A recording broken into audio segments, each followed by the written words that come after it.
Come on down to Rivertown, where life lights up the night. Cobblestones by railroad, what a lovely sight. Come on down to Rivertown, and you may be surprised at the people that you meet. Good times not denied. From the Renaissance Center to the Belle Isle Bridge, from Jefferson Avenue to the Detroit River, what was once known as the Warehouse District is now called Rivertown. Land that less than 10 years ago you would have had difficulty giving away is now estimated to be worth as much as $1 million an acre. There are several reasons for this escalation. The first being the announcement by the city that it would develop linked parks along the riverfront, an effort coordinated by Detroit's Recreation Department. Dr. Dan Crickbaum is its director.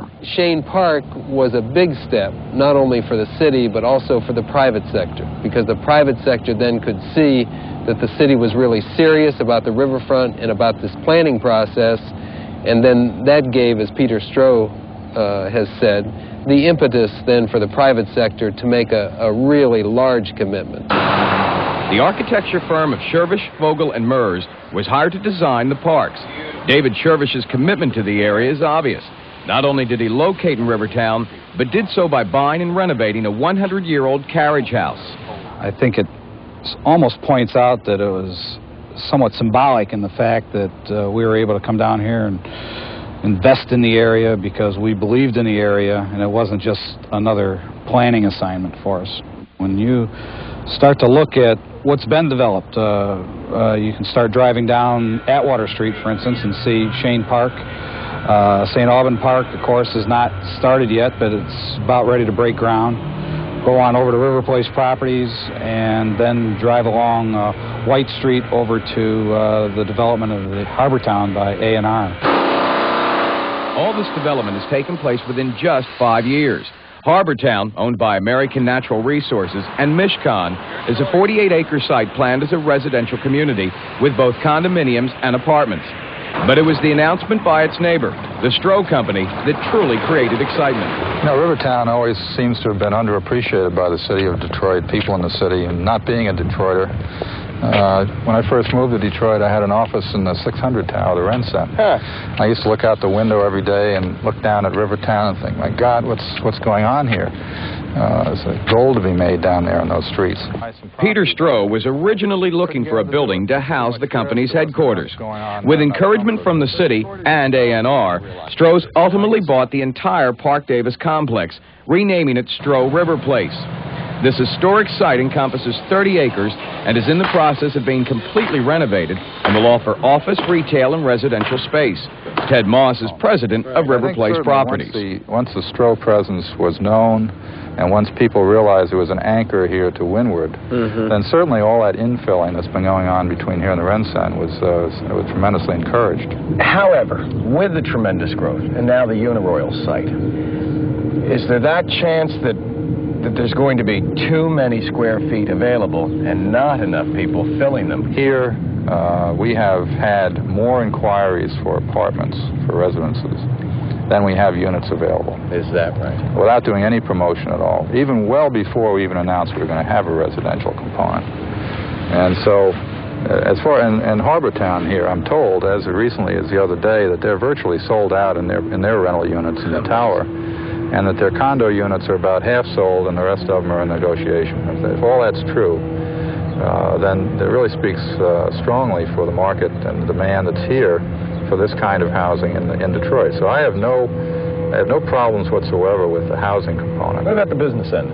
The office space is a little more difficult. If you look at office occupancy in the city of Detroit, it's been running, Class A buildings, it's been running at 90-95%. Somebody needs 20,000 square feet of office space. There isn't any.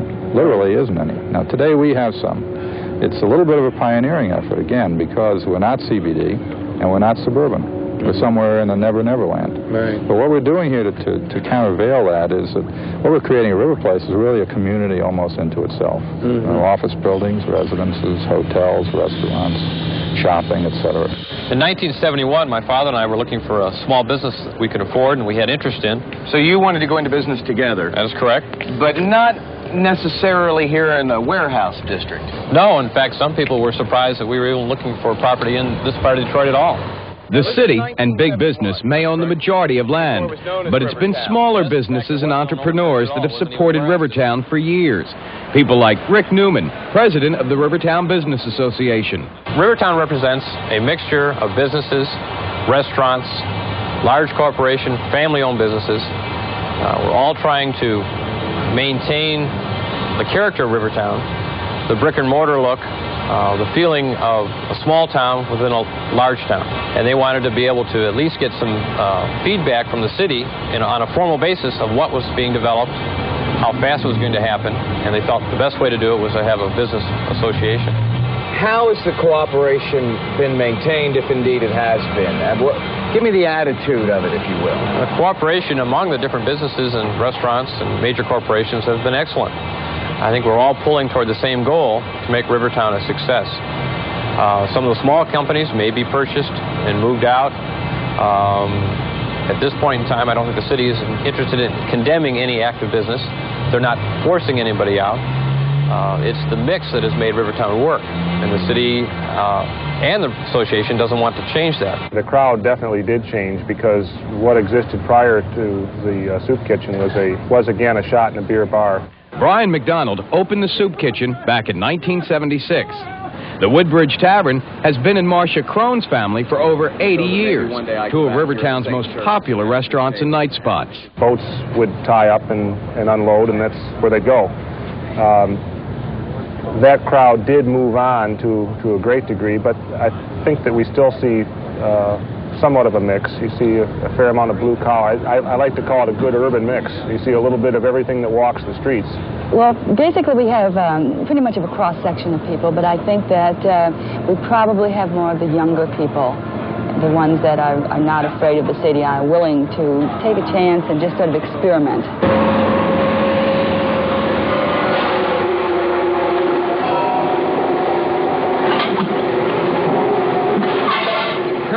Rivertown is two separate towns.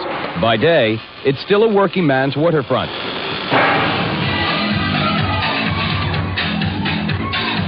By night, it's taken over by those that enjoy the old world charm of the area and the excitement it offers. In the past few years, over a dozen new bars and restaurants have opened. However, there are still some tough questions to be answered, such as what will happen to the cement companies that now occupy three prime waterfront sites. Can you control the growth, keep the charm, and yet continue the momentum? And most important, will people come to the city's waterfront to work, play, and to live?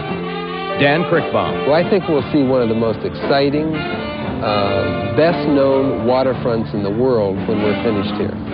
It will be one of the largest waterfronts in the world. This is not to take anything away from Boston or Baltimore, which have done tremendous things with their waterfronts. But the area they're working with is much smaller than the area that we're trying to plan for and that we're trying to develop. Going down to Rivertown where life lights up tonight. Cobblestones are miracles over this side. Going down to Rivertown and you may be surprised at the people that you meet. Good times start tonight.